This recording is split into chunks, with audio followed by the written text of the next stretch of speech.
நீங்கள் கேட்டுக்கொண்டு இருப்பது என்னுடைய தமிழ் காற்று.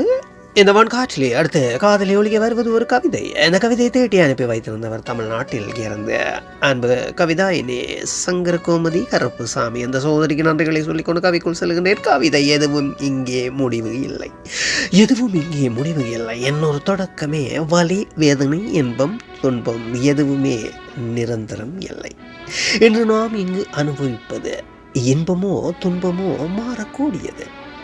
இன்று வரை கிடைத்த அனுபவங்களை வாழ்வதற்கான வழியாக மாற்றுவோம். வேதனைகளை மகிழ்ச்சியாக மாற்றுவோம். வழிகளை கடந்து வருவோம். இழப்பதற்கு என்று எதுவுமே நாம் இங்கு கொண்டு வரவில்லை.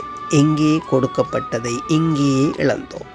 நமக்கானது என்று எதுவும் இல்லை. இங்கே நமக்கு அன்பு ஒன்றே நமக்கானது. அன்பு என்பது அடுத்தவருடன் பகிர்ந்து கொள்வதற்காக நமக்கு கிடைத்த வரம். எல்லோருடன் அன்பு செலுத்துவோம். எல்லோருடனும் வாழ்ந்து மகிழ்வோம். பிறருக்கு ஒவ்வொரு புத்தாண்டும் அன்பையும் உழைப்பையும் முன்னிறுத்தே பிறக்கட்டும். நன்றி. மீண்டும் சந்திப்போம்.